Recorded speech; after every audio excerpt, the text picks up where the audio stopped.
feita com responsabilidade, traz qualidade de vida.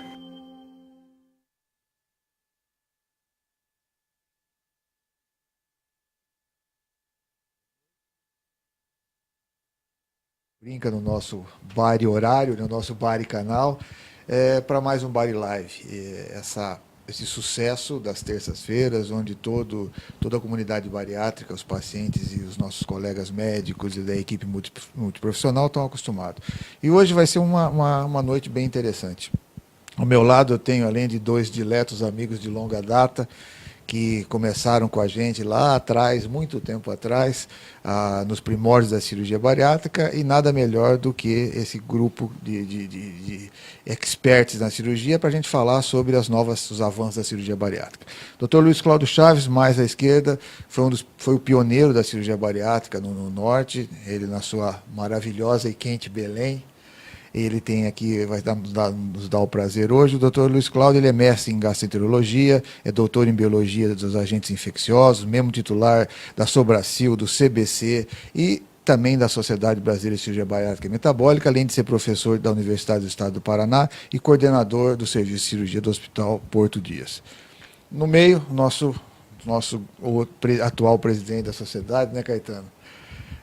Eu sei que você já está quase com vontade de não ser ex-presidente, porque foram 2 anos de muito trabalho, de muitas inovações, e eu acho que você está perfeito a sua participação, porque esses avanços, eles tiveram um upgrade nessa tua gestão, e a gente vai conversar um pouco sobre isso. Dr. Caetano é especialista em endoscopia digestiva e cirurgia do aparelho digestivo e membro titular também dos colégios da SOBED, da Sobracil, da CBC e da Sociedade Brasileira. Ele é titular e também na primeira data. E eu sou o Luiz Vicente Berti, também sou cirurgião do aparelho digestivo e cirurgião bariátrico, e nós vamos começar aqui.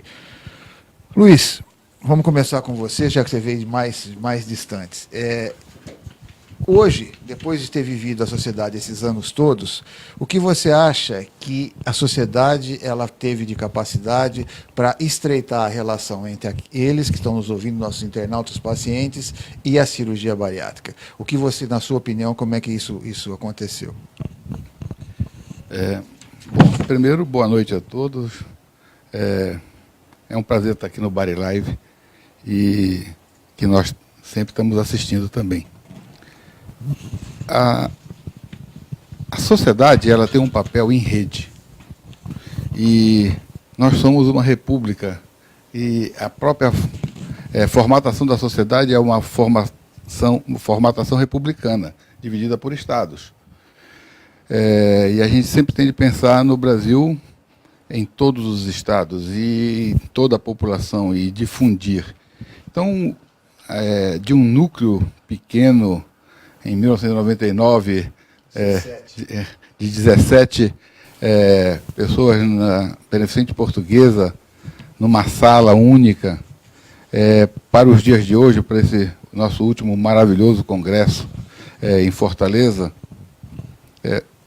os capítulos foram constituídos, as equipes foram aparelhadas e permitiram um crescimento e colocando o Brasil hoje como o segundo país no mundo em cirurgia bariátrica. Eu acho que essa evolução, o motor dessa evolução foi a sociedade. O motor dessa evolução foram os pioneiros, e aqui eu gostaria de ressaltar o professor Garrido, o professor Marquezine, o nosso saudoso Edmundo, e o nosso saudoso amigo que se foi há pouco tempo, Fernando Barroso. Eles foram a semente que criaram essa sociedade maravilhosa, que está fazendo mais de 100 mil cirurgias bariátricas por ano, num nível de excelência, como poucas especialidades têm. São poucas especialidades brasileiras que têm um nível de participação de brasileiros nos congressos internacionais como tem o Brasil hoje. E eu acho que isso se deve a essa capilaridade que foi criada, e nós encontramos cirurgiões em todos os estados de alto nível, então isso é muito importante. Caetano, eu queria que você comentasse agora, a gente sempre brinca, esse sucesso das terças-feiras, como ele é um dos seus filhos queridos, o Bari Live. Você acha que isso estreitou nesse mundo moderno das mídias sociais que você gosta tanto. A presença do Bari Live, acho, de todas as suas ações, eu acredito que tenha sido a que causou o maior impacto. Que há ações de impacto entre nós cirurgiões, há ações em administrativo, mas para ele que nos ouve, o nosso paciente, eu acho que o Bari Live foi um marco. Eu queria que você falasse um pouco desse seu filho, qual é a sua percepção nesses quase 2 anos de Bari Live, esse sucesso que a gente tem, e todos os dias a gente tem cada vez mais pessoas nos acompanhando. Eu tenho por princípio, o Luiz falou do professor Marquezine, não sou eu, gente, é meu pai, que foi presidente da sociedade. Eu tenho a honra de poder ser atual presidente e poder ser filho de um ex-presidente da sociedade, estar numa casa que é minha desde que comecei minha formação. E aprendi muito cedo que o ponto crucial entre o cirurgião e o paciente é a comunicação e a informação. Quanto mais informação você dá para o paciente, mais isso é benéfico para essa relação. O misticismo que nós sabíamos que existia há 20, 30, 40 anos atrás, isso hoje, a informação é algo preciosa. E hoje nós temos até cuidado com o fake, né, as fake news aí que estão na moda agora. Então a minha ideia, o que era, inicialmente, é estreitar essa relação através do que existe hoje em termos de tecnologia, que é essa transmissão hoje que ficou fácil. Antigamente, para você fazer um programa desses via televisão normal, era impossível devido ao custo. Hoje a mídia traz essa possibilidade. Democratizou a informação. Além do que, eu sempre acreditei assim que nós, como sociedade, temos obrigação de sermos a fonte da informação correta. Quer dizer, o paciente pode receber informação de todos os lados, Luiz, mas nós sermos essa fonte de informação e podemos dar para o paciente a veracidade e o caminho que o paciente pode seguir. A gente vê muito hoje nas mídias, principalmente Facebook, inúmeros grupos muito grandes de cirurgia bariátrica. São grupos muito organizados, são muito bem administrados, mas mesmo assim, lógico que é difícil às vezes para o administrador ter essa como fonte de informação real. Então, eu sinto que havia uma necessidade desse nicho que não tinha, e havia uma obrigação de nós, como sociedade, sermos essa fonte de informação verídica e sincera. Aqui todos os cirurgiões que vieram durante esse ano e meio, mais de 1,5 milhão de visualizações, mostram o sucesso desse Bari Live. Deixa de novo, a gente toda terça-feira a gente tem essa mesma postura. Nós não podemos e nós não devemos praticar consultas neste horário. Então, Vera, isso que você está passando provavelmente é normal, mas a melhor pessoa para te dizer é o seu médico e a sua equipe profissional. E, Heloísa, a gente vai transmitir para o seu médico os parabéns que você operou. Então, a gente vai continuar agora. Dentre esses avanços da informação, nós temos aqui a dona Romacilda. Espero que você tenha falado seu nome certo. Ela fez a cirurgia com 63 anos, há 2 anos atrás, e perdeu mais de 70 quilos, tem uma qualidade de vida. E existia algumas dogmas que ficaram da cirurgia, que idosos não poderiam fazer, que determinadas pessoas... E nós conseguimos levar essa informação, isso trouxe para essas pessoas. Eu queria que vocês, os dois, agora, falassem um pouco disso, dessa informação que nós vamos levar, e que isso vocês têm sentido no dia a dia, que o paciente está mais bem informado através das mídias sociais, e nós conseguimos levar mais informação através disso. Eu queria que vocês falassem um pouco disso, pegando já o gancho dessa nossa paciente de 63 anos, que até alguns anos atrás, teoricamente, não se poderia fazer cirurgia com pessoas de mais de 60 anos. Eu acho muito importante a gente colocar assim, limite de idade existe, inferior. O superior, a gente programa o computador até 120 anos. Significa, qualquer idade pode fazer.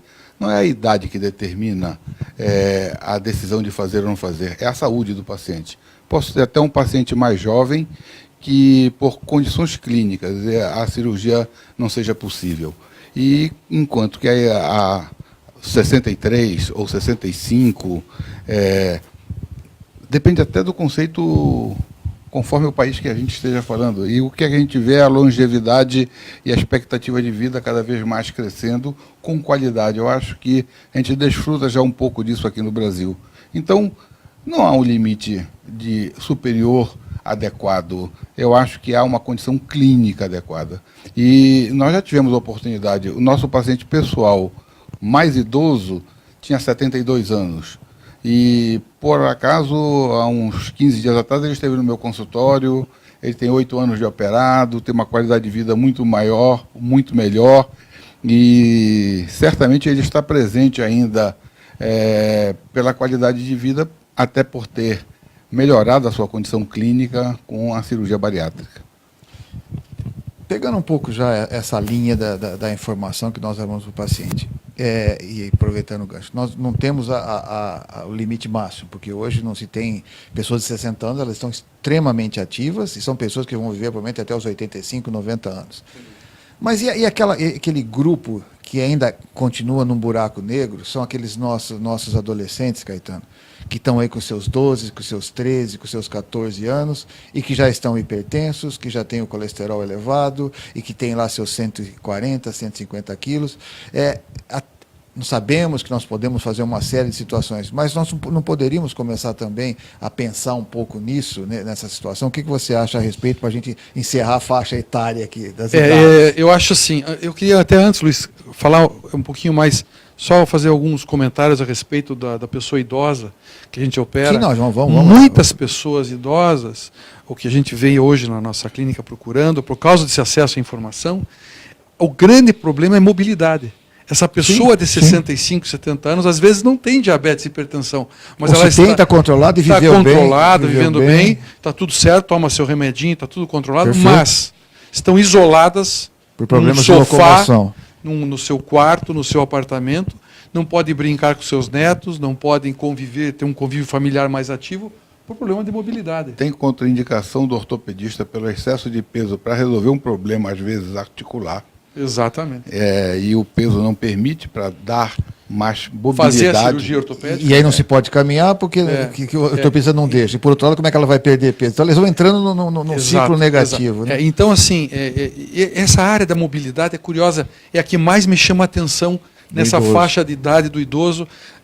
Eles contarem, doutor, agora eu posso viajar, agora eu posso ir para um lugar que as pessoas iam caminhar e eu já não ia porque é o lugar que tinha que caminhar. Então, essa interação social que a pessoa obesa acima de 65 ou chegando a 70 anos volta a ter, é de uma preciosidade que é muito gratificadora para nós que somos cirurgiões e fazemos a cirurgia nessa população.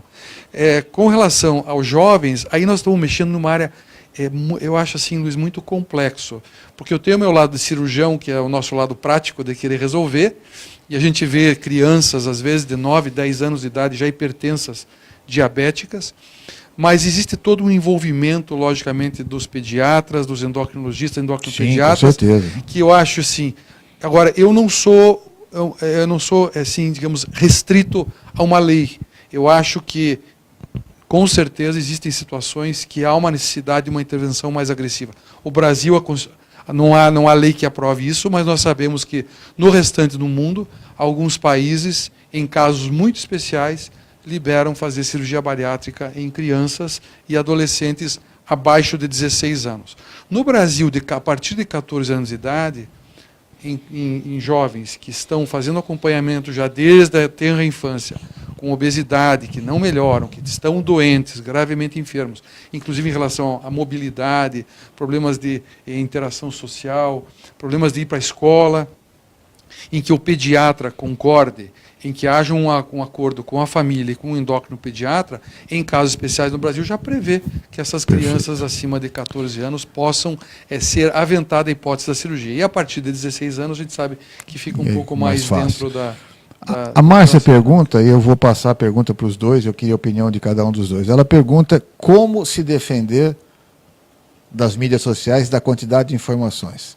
Obviamente que eu estou alongando a pergunta dela, mas ela está querendo nos dizer o seguinte, que hoje a gente é inundado todos os dias por técnicas novas, por coisas novas, então qual seria o caminho ideal para o nosso internauta que ele saiba separar o joio do trigo? O que vocês, qual seria Eu queria responder primeiro até para poder enaltecer essa gestão e outras anteriores, porque há um trabalho na sociedade, isso é uma coisa assim muito agradável de saber e de ver e de testemunhar, que são diretorias que se seguem dando prosseguimento a um trabalho que vem sendo discutido por nós nos congressos, etc. Mas o que eu digo assim, A segurança de uma cirurgia tem um tripé. E esse tripé está em fazer um pré-operatório adequado para a magnitude da cirurgia que vai fazer e a saúde que a pessoa tenha. Operar num hospital que reúna qualidades técnicas que possam ser necessárias para aquele tipo de procedimento e ser operado por um cirurgião habilitado adequadamente. Um dos recursos que se usa em várias especialidades, a gente vê às vezes em entrevistas, em televisão, etc., dizer: procure no site da sua sociedade para você saber quem de fato é especialista ou não, para saber quem de fato é cirurgião dessa ou daquela especialidade. E aí é que eu quero fazer uma ênfase ao papel atual, sobretudo, da Sociedade de Cirurgia Bariátrica. Não é só o Bari Live, mas é a nossa página na internet, no Facebook, as informações técnicas isentas que tem disponível para todos. Então, assim, se torna um diferencial comparando até com outras especialidades. Eu diria, se você tem dúvida de alguma coisa, não recorra, como a gente diz assim, ao Google. Recorra ao site da Sociedade Brasileira sbcbm.org.br. Lá você vai ter todas as informações das técnicas adequadas e informações clínicas adequadas. Eu acho muito importante isso. E outra coisa importante que é legal com relação ao site e as mídias sociais hoje que a sociedade está colocando, nós temos agora também recentemente o próprio Instagram está colocado lá, falar assim para as pessoas: se há alguma informação lá que está ausente, quer dizer, você tem dúvidas e não tem escrito, lá tem um e-mail para você mandar a pergunta. Com certeza, nós temos uma equipe hoje de comunicação, Luiz, fantástica. Hoje a nossa diretoria, e o Luiz faz parte da diretoria, o Bert também, em que nós criamos um setor de comunicação bastante forte para poder responder perguntas e deixar lá no site as respostas. Essa é a melhor maneira hoje que eu vejo, procurar as sociedades, na nossa área de bariátrica. E nas outras áreas eu tenho certeza que existem hoje outros sites, outras especialidades importantes. Então desconfie daquilo que parece, aquele carro que vende pela metade do preço, geralmente ou não vai entregar ou ele não existe. E o Dr. Google normalmente vem com informação pela metade ou vem com informação exagerada. Quer dizer, por exemplo, eu vou dar um exemplo assim negativo que falam. A gente escutou uma vez um paciente falar: doutor, eu não quero fazer cirurgia porque me disseram que eu vou perder todo o meu cabelo e ficar banguela. Então isso o que é? Isso é uma informação extremada, partindo de algo que eventualmente se vê em casos raros e que aquilo se tornou notícia como uma verdade, que não é verdade. A gente sabe hoje que isso é um evento que pode eventualmente acontecer, em raros casos, em pacientes que não fazem acompanhamento. Já aproveitando o gancho da importância dessa responsabilidade compartilhada. Que eu sempre digo, nós cirurgiões, e eu falo isso fez parte do meu discurso durante esses 2 anos como presidente, e é um discurso que vem já das diretorias anteriores, que nós como cirurgiões temos que dar para você em casa a melhor cirurgia, mas você tem que dar de volta para nós o presente, o que é fazer o acompanhamento. Estar sempre juntos, fazer exames e manter a sua saúde. A ideia toda nossa é trabalhar em equipe de forma que você mantenha a tua saúde e a gente possa te ajudar a manter a sua saúde em dia. Ótimo. Caetano, a dona Romacilda, aquela dos 63 anos, ela falou assim, que exatamente o que você falou é o que está acontecendo com ela, que agora ela brinca com os netos, inclusive ela está dançando até zumba. Então, agora eu vou livrar, sou mais amigo do Luiz Cláudio do que teu. Tá? Então eu vou deixar uma pergunta polêmica, já que você é o presidente da sociedade. A Andréia, ela pergunta sobre a nova técnica da sutura endoscópica. Seria o mesmo que o bypass ou o sleeve? Não, então vamos lá. Que bom que... Andréia? Andréia, que bom que você está perguntando. Para mim é um... Veja, eu posso dizer para você, eu sou endoscopista, é um procedimento que eu conheço bem, é um procedimento feito por endoscopia, porém exige anestesia geral, centro cirúrgico, exige que você tenha uma anestesia geral e durante o procedimento serão feitos pontos. Esses pontos são pontos como uma cirurgia. Então, como todo ponto dado e como toda tração sobre tecidos feito, tem riscos e riscos bem similares a uma cirurgia. Só que não é uma substituição da cirurgia bariátrica. Isso é muito bom perguntar. Esse Body Live vai ficar gravado, então é bom que as pessoas em casa vejam. Não substitui cirurgia bariátrica. O que a gastroplastia endoscópica faz é uma diminuição do volume gástrico, de forma que ajuda a fazer uma restrição, e os resultados são muito semelhantes ao do balão intragástrico. Então, Luiz, eu acho que eu posso dizer para o pessoal em casa que é um balão intragástrico que dura um pouco mais. Só que não é perene. O que quer dizer perene? Para sempre, para a vida toda. Nenhum tratamento de obesidade é para a vida toda se a pessoa não assume o seu tratamento. Só que os resultados, por exemplo, de uma cirurgia bariátrica são incomparáveis quando você coloca do lado de uma gastroplastia endoscópica. Isso para o pessoal que está em casa é fácil de entender. Eu vou comparar as duas cirurgias que são feitas em comparação. Uma é aquela sleeve, a gastrectomia vertical, que deixa o estômago um tubo, e essa cirurgia que foi criada baseada nessa ideia, que é costurar e deixar também o estômago um tubo. Só para você entender em casa. Quando eu faço a cirurgia, eu coloco um tubo fino e uso de molde para recortar o estômago, então o estômago fica um tubo muito fininho. Quando eu vou fazer essa cirurgia endoscópica, eu preciso de espaço para trabalhar com o meu aparelho de endoscópio. Então, por mais que eu estreite este estômago, eu não vou conseguir dar o mesmo estreitamento e fazer os mesmos efeitos da cirurgia. Por isso que os resultados são muito diferentes. Então, para quem está em casa, fica bem claro, gastroplastia endoscópica é uma ferramenta para o tratamento da obesidade, mas de forma nenhuma substitui a cirurgia bariátrica. Luiz, alguma opinião a respeito? Eu acho que este é exatamente o papel da sociedade, de tentar esclarecer para todos e se posicionar quanto aos procedimentos técnicos. Nós temos os nossos congressos onde isso é amplamente debatido.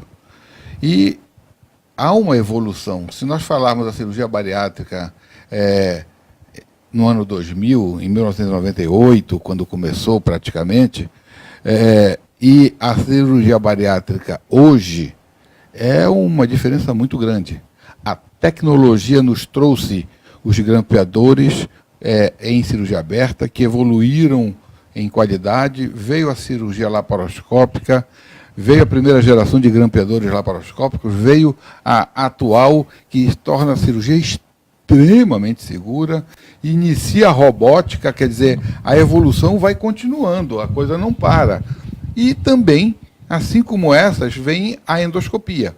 A endoscopia já vem participando da cirurgia bariátrica em todos os seus momentos, no pré, às vezes no transoperatório, com procedimentos como o balão ou como a gastroplastia endoscópica, em pós-operatório, em avaliação de situações que podem ocorrer de complicações, a solução endoscópica é muito boa. Então, hoje há uma interação muito forte entre a endoscopia e a cirurgia, a ponto de que a própria sociedade discute dela ter um departamento de endoscopia bariátrica, entendendo essa importância, e ressalte-se que, no Brasil, a endoscopia bariátrica é muito avançada e com um destaque internacional muito forte. Portanto, esses são procedimentos que o Brasil está até à frente de outros, mas ainda são procedimentos que precisam ser avaliados a longo prazo, os resultados de forma mais completa, para se ter verdadeiramente a taxa de sucesso dessa cirurgia. Mas ela é uma opção não comparável, mas é mais uma ferramenta para o paciente com obesidade e que tenha as indicações que para ela se propõe. Perfeito. A Ana Maria, ela tá nos perguntando por que a cirurgia perde muito peso rapidamente, e depois aquilo fica mais lento, e depois lá na frente a gente pode ter até uma recuperação desse peso. Então, Ana, essa é uma situação que todos nós já discutimos várias vezes aqui. A gente perde peso rápido no começo porque a gente tem muito peso para perder. E depois existe uma situação em que você tem um equilíbrio desse peso, você chega no teu limite, o teu mínimo de perda de peso, que é em torno de mais ou menos 2 anos, final de 13, 14 até 2 anos, depois você tem uma pequena recuperação. Isso tudo é normal e é aceitável. E essa é uma das diretrizes da sociedade, tá certo? O curioso, Luiz, assim, nós estávamos até discutindo isso, a diretriz da sociedade chegou nessas conclusões que nós chegamos, mas uma das coisas que eu lembro na diretriz, que eu pude participar dessas reuniões, passamos algumas horas discutindo isso, é curioso. Por exemplo, esse é um tema que eu gosto de falar bastante, eu dou muita aula sobre isso. Por exemplo, nós vamos pegar um paciente eu vou dar um exemplo de um paciente que eu operei, de 232 quilos. Esse paciente tinha 1,68 m e pesava 232 quilos. Ele perdeu 132 quilos. Tá? Então ele era hipertenso, tinha distúrbio de mobilidade, ele tinha muitos problemas de saúde associado e ele chegou a pesar 100 quilos. Esse paciente, se você fizer o IMC, que a gente calcula em casa, né, as pessoas para ver se tem obesidade, ele tinha obesidade ainda. Então, aos olhos, muitas vezes, de quem enxerga esse paciente, talvez uma primeira vez, assim, fez cirurgia bariátrica, mas está ainda com 100 quilos, né? Mas não sabe da satisfação desse paciente, da melhora de qualidade de vida desse paciente e da forma com que a vida mudou para esse paciente. Então, a primeira coisa em relação à perda de peso, essa perda de peso é relativa. Eu acho que isso é importante em casa as pessoas saberem. A gente tem que entender o quanto isso traz de benefício para a pessoa, o quanto a cirurgia traz. Infelizmente, outra coisa que eu gosto de colocar é que a cirurgia bariátrica ela carrega um fardo que não é dela, Luiz, que é a estética. A cirurgia bariátrica não foi feita para deixar ninguém bonito, foi feita para trazer saúde para as pessoas. Muitas vezes a beleza é uma cereja do bolo que acaba a pessoa ganhando e que aquilo traz para ela aquilo, mas não é o objetivo nosso como cirurgiões bariátricos trazer beleza. Qual seria o objetivo, Luiz? Saúde. Certamente é restauração da saúde. Eu acho que uma pessoa opera por dois motivos principais. O primeiro é diminuir risco de vida. Como é que a gente avalia isso? A expectativa de vida da população brasileira está em torno de 74 anos.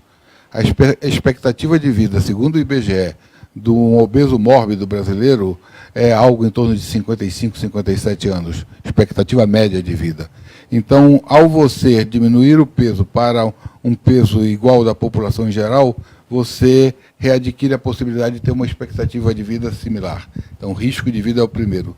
O segundo é qualidade de vida. E aí, todos aqueles que têm obesidade, de alguma maneira, já experimentaram os problemas quanto a isso. Esses são os dois pontos. Quanto à velocidade de perda de peso, eu costumo dizer assim, ótimo que seja rápido no início, ótimo que seja mais lenta no segundo momento, porque isso garante um impacto positivo na saúde rápido, nos primeiros 3 meses, sobretudo, e a pessoa continua perdendo um pouco mais lento, em geral até 12 meses, do 4º mês até o 12º mês, mais lento do que perdeu nos primeiros 3 meses, e é bom que seja assim, para que seja um emagrecer saudável, acompanhado. O mais importante é aquilo que foi feito aqui, dito aqui, é o acompanhamento com a equipe multidisciplinar. Nesse primeiro ano, e nós, cirurgiões bariátricos, costumamos ressaltar que existe o primeiro ano da euforia. Né? Perdeu, está perdendo peso, está bem, ele faz tudo o que o médico manda, volta no consultório corretamente, etc. Aí ele adquiriu ou eliminou aqueles problemas que ele tinha.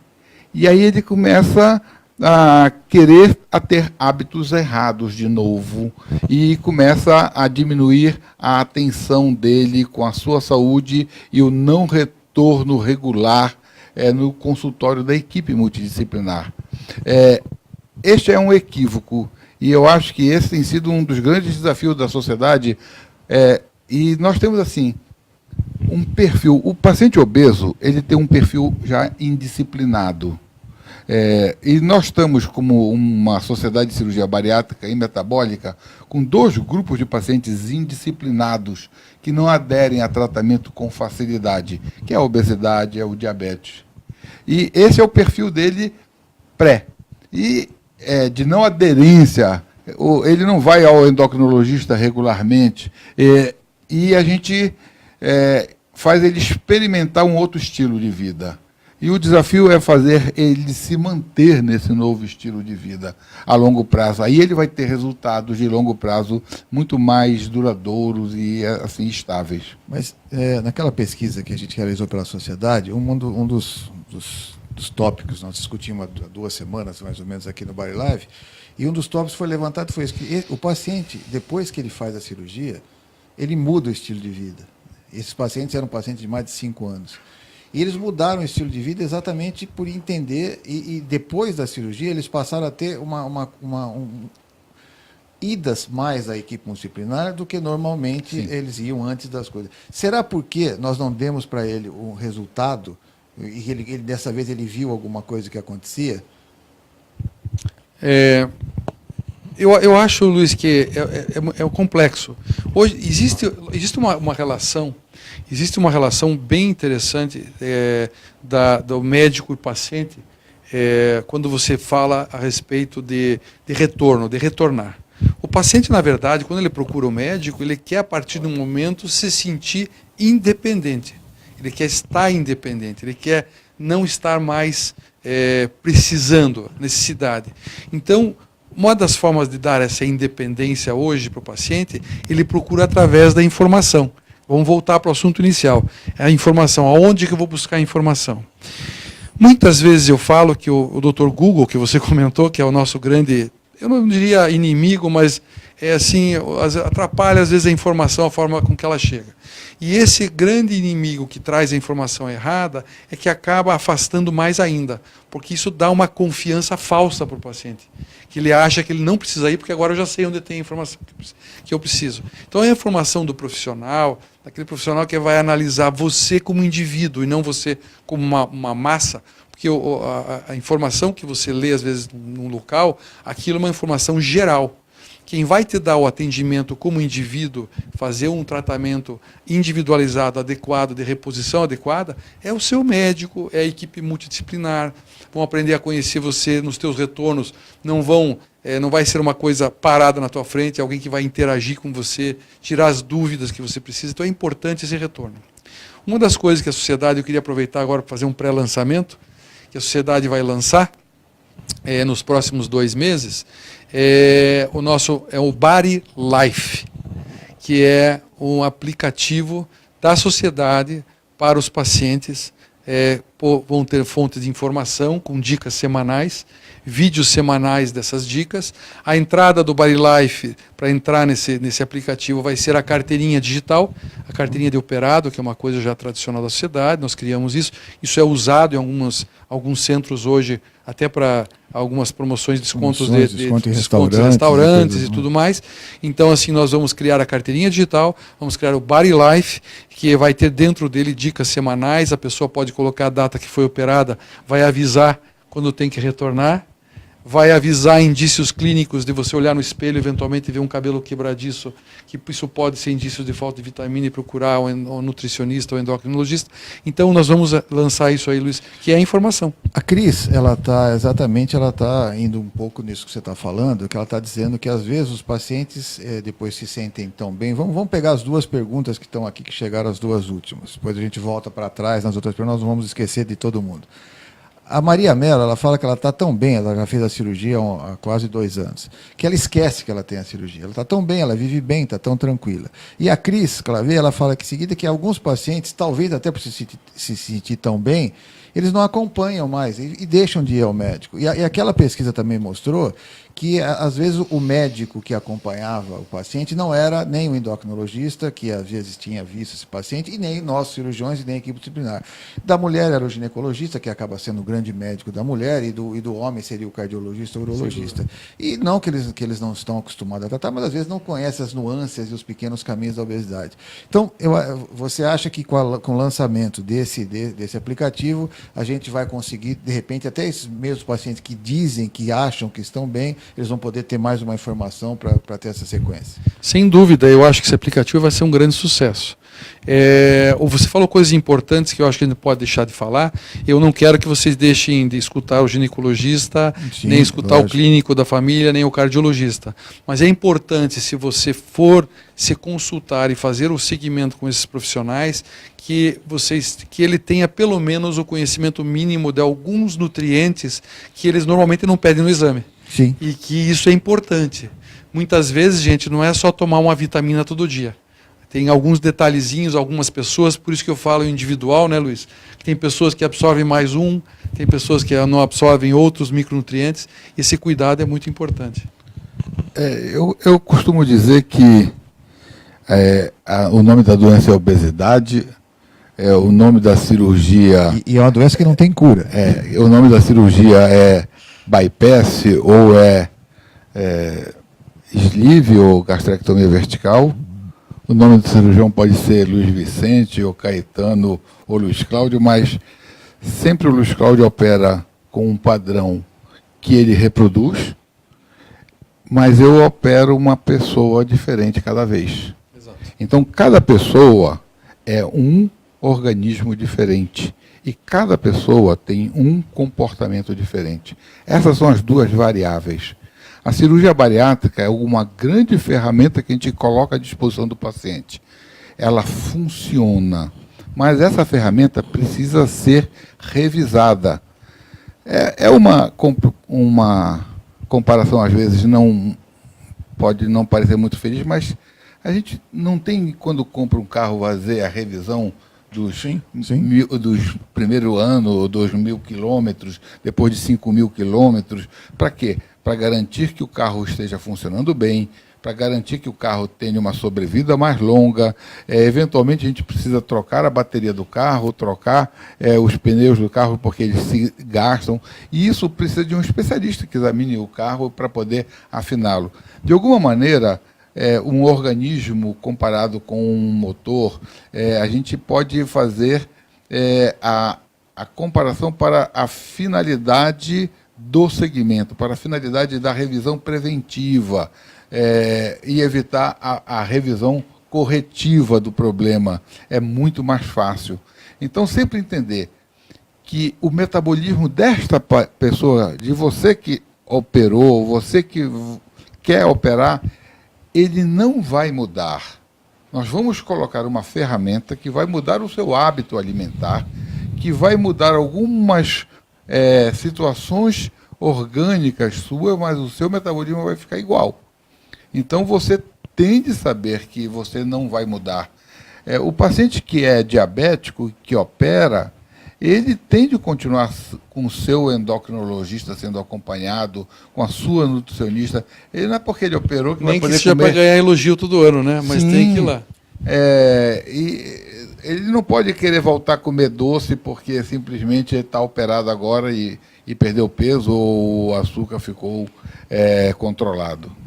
Vocês acham, então, vocês têm certeza, nós temos certeza, que a gente tira a pessoa dessa situação e coloca nessa, mas a permanência nessa situação depende muito mais do processo cirúrgico e é toda uma remodelação, uma reestruturação de vida. Eu gosto muito de falar para os meus pacientes, quem está em casa, entender assim. O que a cirurgia faz, a cirurgia bariátrica? A cirurgia bariátrica vai dar para o paciente um alcance ou ultrapassar algo que para ele muitas vezes é intransponível. Quer dizer, aquela montanha, ele está numa estrada caminhando a vida dele e de repente aparece uma montanha de brita, uma montanha de pedras que caíram na estrada dele. Então ele olha para aquilo e fala, como é que eu vou remover isso? E aquilo se torna algo intransponível. O que a cirurgia faz? A cirurgia funciona mais ou menos como um trator gigante que vai lá e abre esse caminho e arranca essa montanha de brita. Então este é o momento da cirurgia dentro de uma vida inteira de uma estrada. Então neste momento, a partir da hora que a cirurgia tirou essa montanha e abriu a estrada, quem vai caminhar na estrada depois é o paciente. Não é o médico e não é a cirurgia. O paciente tem que aprender que ganhou uma oportunidade de seguir saudável e ter aquela chance de retomar a vida, muitas vezes, né? Ou iniciar a vida, que às vezes tem jovens aí que a gente opera, que foram obesos a vida toda e acabam conhecendo uma vida nova da pessoa saudável e magra. Olha, Raríssima, eu acho que esse é seu nome, né? Você coloca aqui Raríssima, ela é de Salvador, na Bahia. Ela diz que os pacientes do SUS têm muita dificuldade, às vezes, em fazer o segmento e que o aplicativo vai trazer esse benefício. Então, nós acreditamos que mais um mês e meio, dois meses, o aplicativo vai estar no ar e você e outras pessoas vão poder usar esse aplicativo. Mas não se esqueçam que, mesmo com o aplicativo, nós temos que entender que a sua equipe, você tem que procurar um médico. O aplicativo é gratuito, isso foi muito bem lembrado, mas o aplicativo não vai estar ali para substituir o seu médico nem a sua equipe multidisciplinar. Mesmo você estando no SUS, é preciso que você procure, com toda certeza, o hospital que lhe fez a cirurgia, deve ter uma equipe, a mesma equipe que te preparou. Então, assim, às vezes é difícil marcar a consulta, a gente sabe todos os problemas, mas insista que você vai continuar. O aplicativo é para lembrar de você ir ao seu médico e a sua equipe multidisciplinar, e não para substituir o seu médico e a sua equipe. Ele não vai ter esse poder, vai ter um poder só de orientação, certo? O que é importante quem está em casa saber, assim, o que o aplicativo vai fazer. Vai ser muito bacana, porque ele vai dar, além da carteirinha digital, ele vai dar essas dicas semanais, não só dicas de saúde, mas dicas de culinária. A ideia também é dar dicas de receitas para pacientes operados.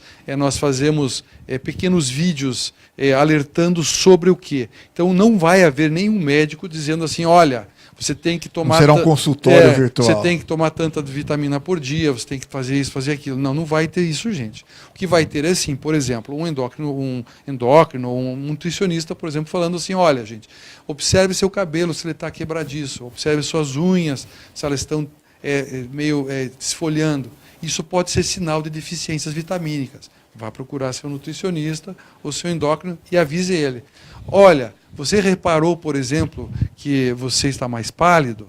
Ou então, assim, você está com dificuldade ou dores nas pernas? Quer dizer, vai dar dicas para quem está em casa para ficar atento, porque muitas vezes as pessoas têm alguns sintomas que não relacionam à cirurgia e que estão relacionados a esses cuidados, tanto de atividade física, cuidado de postura, cuidado de músculos para manter a coluna bem posicionada, da fisioterapia. Então tem uma gama imensa de informação que nós podemos dar como fonte de informação. Voltando ao assunto primário desse Body Live, voltando ao assunto primário, que é o quê? Fornecer informação. Rosa, a carteirinha, ela foi criada, as gestões muito atrás da sociedade, deve fazer uns 12 anos, mais ou menos. E ela tem como finalidade o que acontecia naquela época, até mais de 12 anos. Às vezes você chegava num pronto-socorro e o médico que estava no pronto-socorro ainda não estava familiarizado, como hoje em dia é muito mais fácil. Estamos falando de coisas mais no passado, mais remoto. E, às vezes, não se sabia que tipo de cirurgia a pessoa havia realizado. Então, a carteirinha era uma carteirinha informativa, onde tinha o tipo de cirurgia e tinha o seu médico e o contato de como entrar em contato com o seu médico no caso de uma emergência de precisar falar. Após algumas atitudes de alguns grupos de pacientes operados e outras pessoas, alguns políticos, criou-se, de repente, alguns tipos de desconto em restaurante ou alguma coisa nisso. Mas a função básica da carteirinha não era para se ter desconto na churrascaria A, na B, no restaurante C ou na coisa. Era simplesmente uma carteirinha informando que o fulano tal tinha a cirurgia tal e o médico dele era tal. Depois, essas vantagens foram sendo adquiridas. Então, essa carteirinha é uma carteirinha que qualquer pessoa pode pedir para o seu médico ou entrar em contato, de repente, com a equipe que operou. A equipe essas carteirinhas, elas podem ser vários modelos que tem. O cirurgião, geralmente a sociedade fornece a carteirinha hoje, né? E a ideia do aplicativo é que exatamente a gente tenha uma carteirinha única. Seria uma carteirinha, né, teoricamente virtual para o Brasil inteiro, onde e tivéssemos até legalidade. Porque nós sabemos que tem pessoas que estão vendendo essa carteirinha, pessoas que não são médicos, pessoas que não têm... que às vezes nem são cirurgiões bariátricos, que colocam informações, e a intenção não é se vender e nem se ganhar dinheiro com a carteirinha. É para que você, paciente operado, tenha uma informação precisa da sua cirurgia. Então, não comprem carteirinhas assim de coisa. O seu cirurgião, a sua equipe, ela tem capacidade. Se você tiver dificuldade em falar com o seu cirurgião, mande um e-mail para a sociedade pode sim te ajudar nesse intermédio, orientar, falar com o seu médico. Bom, voltando aqui para as nossas perguntas, que vão chegando e a gente não para, e muitos deles voltam a perguntar das inovações que não são tão inovações. Então, uma para cada um, e vocês escolham quem. Então, eu vou escolher. Caetano, ela fala o balão intragástrico. Para quem ele é indicado, para como ele é indicado, qual a ação dele, qual é a situação real do balão hoje no tratamento da obesidade. Eu posso falar com propriedade, você sabe, Bert, eu trouxe o balão para o Brasil junto com o nosso colega Afonso aqui de São Paulo. O primeiro balão nós colocamos em 1999, então de novidade não tem nada, né? É um método que está sendo usado, ele se popularizou muito nos últimos anos, hoje ele é colocado em grande volume no Brasil, e ele é basicamente assim, quando eu falo de balão, veja gente, eu não vou falar, eu sei que vai ter gente em casa assim, meu primo perdeu 50 quilos com o balão, minha tia perdeu 40 quilos, mas veja, o balão é assim, pode acontecer pessoas, eu tenho pacientes, eu tenho uma experiência grande com o balão, mas pode acontecer, mas a média de perda de peso do balão intragástrico é 15 a 20 quilos para as mulheres e para os homens 18 a 25 quilos. Isso é uma média. Então, veja, quando um paciente vem no meu consultório e fala nesse volume de perda de peso, ou a gente imagina que esse volume de perda de peso vai ser benéfico para esse paciente, então este é o paciente ideal. Eu não gosto muito de falar de IMC em balão, eu gosto mais de falar em peso mesmo, quantidade de perda de peso. Então, se esse paciente, por exemplo, ele fala, doutor, mas esses 15, 20 quilos vão me ajudar a me dar um embalo para eu começar uma dieta e isso vai me dar um impulso para que eu possa me cuidar mais. Posso fazer? Eu acho que é razoável dizer sim, você pode colocar como tentativa, porque é um tratamento que fica entre o tratamento clínico e o tratamento cirúrgico. Agora, existem aqueles pacientes que não podem fazer cirurgia bariátrica porque ainda não tem peso nem doença suficiente para fazer. Esses pacientes também podem se contemplar com o balão intragástrico. Agora, é um método, muitas vezes ele é vendido com muita facilidade, e ele não é um método muito fácil. Ele traz muito desconforto nos primeiros 2 dias, é um desconforto bastante intenso, é um período difícil em que o paciente tem que estar muito próximo da equipe, e a equipe que está colocando esse balão poder dar o suporte, principalmente da parte de reposição hídrica, de sintomas de náusea, que dá bastante, e mal-estar. Mas é um método que tem um índice de segurança muito alto, mas que o paciente não deve abandonar o tratamento. Pacientes que abandonam o tratamento, vamos lá, o cara vai, vou colocar o balão e volto daqui a 6 meses, daqui a 1 ano para tirar, que hoje tem balão de 6 meses e 1 ano. Não vai dar certo, pessoal. Garanto para vocês. A perda de peso vai ser muito pequena e a insatisfação vai ser grande e a culpa não é do balão. O balão, eu sempre digo, e isso digo desde o ano de 2000, quando eu comecei a colocar mais balão. O balão é uma muleta para quem está com a perna quebrada. Quem anda é o dono da perna, não é a muleta. A muleta não anda para ninguém. O balão o que é? Ele é uma ferramenta dentro de um tratamento que faz com que a perda de peso seja mais rápida dentro de um tratamento clínico. Isso é o balão. Luiz, dentro dessas inovações que a gente toda hora vê na cirurgia, nós que viemos lá de trás, nós saímos da cirurgia aberta, onde realizavam cortes, e tivemos um grande salto, que eu acredito que foi um grande salto, para a cirurgia laparoscópica, quando nós tivemos uma condição. E agora a gente já começa a falar da cirurgia robótica. E existem perguntas aqui dizendo que a cirurgia robótica hoje, em que posição estaria? Hoje a cirurgia robótica seria a vanguarda da cirurgia e a cirurgia laparoscópica estaria para como foi a cirurgia aberta, ou ainda são situações que a gente tem que ver caso a caso e ter mais tempo para poder definir as técnicas, ou você acha que é só mais uma maneira de fazer e aquilo que você falou, a cirurgia é uma, você pode fazer de um jeito ou pode fazer do outro?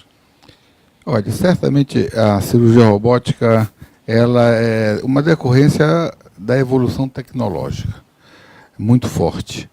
O que nós médicos temos de diferenciar é a vantajosidade dela quando comparado com o outro método vigente. Quando você vai comparar a cirurgia aberta com a cirurgia laparoscópica, a comparação ela é nítida.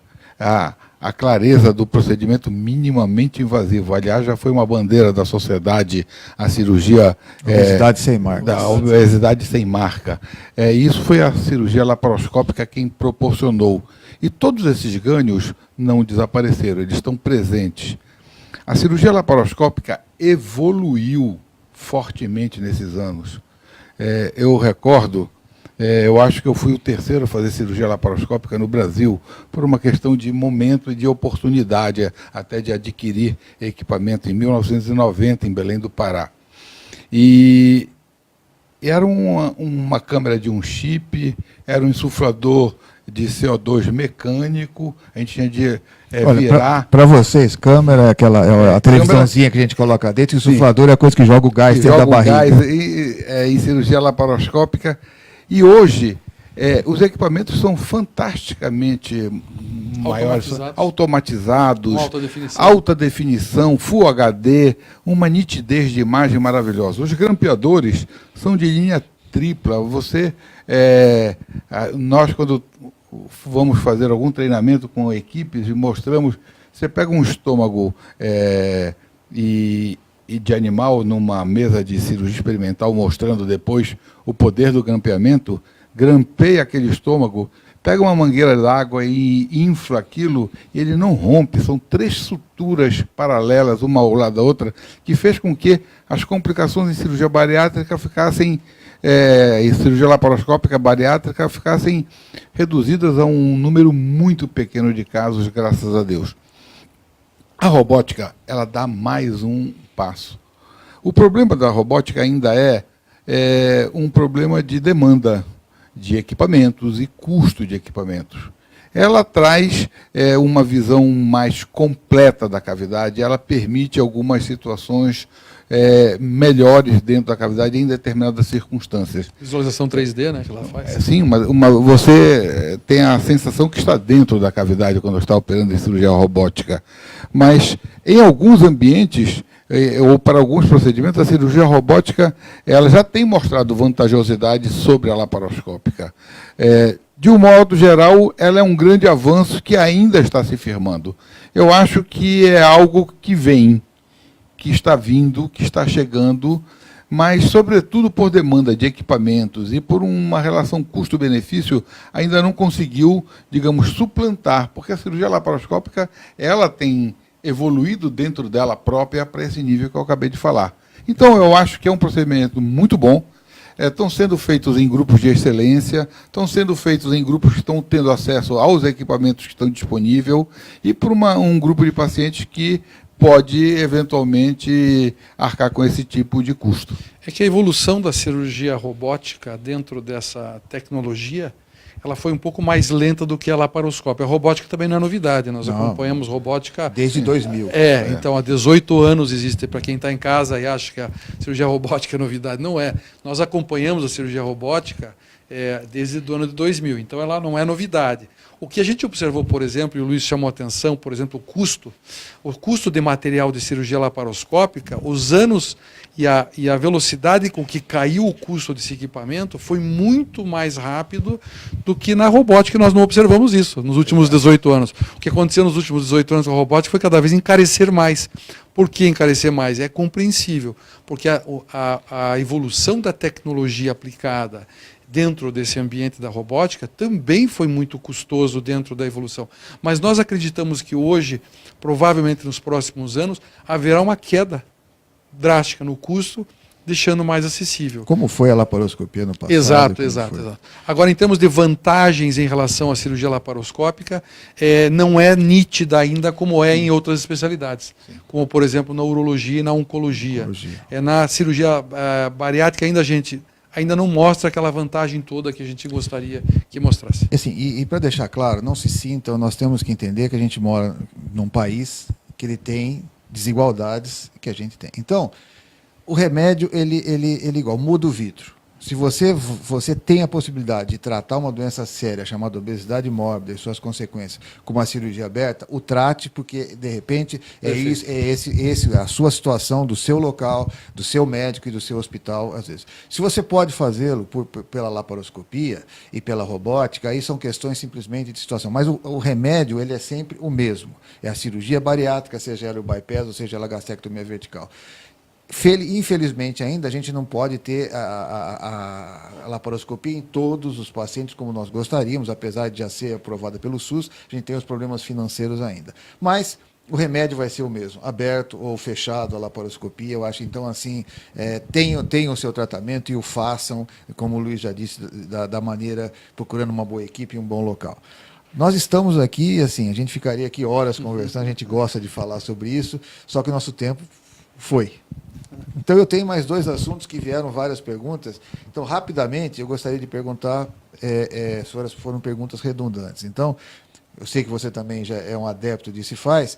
Luiz, em relação ao balão, ainda, que foi uma coisa, estou perguntando sobre a cobertura dos planos de saúde e quais são os critérios para ele fazer. Hoje o que nós temos no Brasil é 2 medicinas, uma pública, para o SUS, e uma chamada medicina suplementar. E aí nós temos a Agência Nacional de Saúde, que é quem regulamenta a medicina suplementar. E muita gente não sabe que essa agência, que é uma agência oficial de governo, ela tem um rol de procedimentos para cada especialidade. Isto é, quais são as técnicas que ela autoriza. Então, esta é a primeira barreira para o plano de saúde. Certamente, se ouve falar, e a gente, no nosso país, aprende a ouvir falar e ter atenção, guarda para saber qual é a verdade, é que muitas vezes são retidos alguns procedimentos e não são incluídos no rol porque os planos de saúde não agradam a eles essa amplitude Então, de procedimentos. Hoje os planos de saúde continuam não Eles não cobrem. E a indicação do balão, que você, na sua opinião, agora? Olha, a indicação do balão, eu digo que ela tem 2 grandes indicações, que eu costumo dizer para os meus pacientes, são os 2 extremos. Exato. O Caetano estava falando de 1999, ele começou a botar balão, em Belém nós começamos no final do ano 2000, 2001. E eu fui meio ousado. Os primeiros 3 balões foram em 3 pacientes acima de 200 quilos. Superobesidade, o que a gente tinha... mas eu digo, não, esse paciente precisa de um balão como uma etapa para ajudá-lo a perder peso, para dar mais segurança e deixá-lo num patamar melhor no final do tratamento. Balão mais cirurgia. Então, o superobeso... Até porque um dos fatores... Luiz, nós temos 3 minutos, então eu tenho... Quando se estratifica fator de risco em cirurgia bariátrica, o paciente diz, doutor, tem risco a minha cirurgia? O superobeso é talvez o maior fator de risco. Então, perder peso antes da cirurgia dá segurança para a cirurgia e é uma ótima indicação do balão. Aí vamos para o outro extremo. É aquele paciente que o Caetano falou que não tem a indicação de cirurgia, está acima do peso, tem dificuldade de perder. O paciente que está com o IMC em torno de 40, a indicação para cirurgia, ele não compete com a cirurgia. Perfeito. Eu abaixo de 35. Caetano, cirurgicamente, nós temos 3 minutos, estão perguntando sobre o plasma de argônio. Onde o plasma de argônio trabalha na cirurgia bariátrica e metabólica? O plasma de argônio, para quem está em casa e definir bem rápido, aí é como se fosse um maçarico. Isso o que é? É um gás. Esse gás ele entra em contato com a eletricidade na ponta desse catéter que a gente passa por dentro do endoscópio e ele faz uma chama ali. Essa chama é uma chama desse gás, é um maçarico, como se fosse um maçarico normal a pessoa usar. Esse maçarico vai causar uma queimadura na borda da costura entre o estômago e o intestino, então só pode ser feito em pacientes que fazem bypass gástrico, fazendo com que haja uma diminuição da passagem da comida entre o estômago operado e o intestino, dando aquela sensação de saciedade. Quando é que faz isso? Aí nós voltamos à ideia da indicação do plasma de argônio. Hoje no Brasil, o plasma de argônio ainda é muito controverso. Existem hoje alguns pareceres contrários ao uso ou não dele. Não vou entrar nessa lida. O que eu vou entrar para vocês é o seguinte. É um método que foi idealizado em 2008 por um cirurgião na Austrália. No Brasil, talvez é o país que maior tem experiência no mundo hoje. É usado em pacientes que voltam a ganhar peso normalmente acima daquele limite de 15% a 20% que a pessoa pode voltar a ganhar, como foi falado no começo da conversa, e junto com ele, e vou voltar a falar, como o balão, se fizer só o plasma de argônio e for para casa, não vai perder peso do jeito que gostaria, precisa fazer o acompanhamento todos os meses com equipe multidisciplinar e acompanhamento, muitas vezes com psicólogo, psiquiatra, para tratar ansiedade e compulsão alimentar. Seria mais uma arma que, quando bem Mais uma indicada, ferramenta poderia... quando bem Bom, usada. Gente, a gente chegou muito rápido ao final da nossa discussão e eu preciso dar um recado muito importante. Vai ser muito importante que no dia 21 de outubro, todos vocês que nos assistem eu agora e passem para as pessoas, que nós vamos realizar em várias capitais do Brasil a caminhada para a obesidade, para o controle da obesidade. É muito importante que todos nós possamos mostrar a força que nós temos. Quanto mais pessoas nós levarmos para esses encontros, quanto mais pessoas nós levarmos para a rua, as principais capitais, as principais capitais do Brasil, mais nós seremos ouvidos pelas autoridades, nós poderemos ter mais força para lutar pelos direitos do paciente obeso mórbido e o seu tratamento. Inclusive, Luiz, é importante isso que você está falando, é muito importante o que o Luiz está falando, assim, gente. Por exemplo, a cirurgia laparoscópica pelo SUS. Ela foi liberada, mas ainda não é feita. Se nós conseguirmos encher nossos parques e praças nessa caminhada e mostrar exatamente o que nós vamos fazer e como nós estamos presentes nessas lutas, entre elas a laparoscópica, perfeito. Todos vamos ganhar com isso. Luiz, muito obrigado pela presença. Já colocaram nossa plaquinha de tempo esgotado. Caetano, muito obrigado pela presença. Então lembre-se, terça-feira que vem, no mesmo mas no mesmo bar e canal e no bar e horário. E não se esqueça, como o Caetano disse, dia 21, todos nas praças, entrem em contato com a sociedade, entrem no site, que lá vai estar colocado os locais, em quais capitais do Brasil, e vamos todos para a rua mostrar a nossa força, e aí nós poderemos ser muito mais ouvidos. Muito obrigado e até a próxima terça-feira.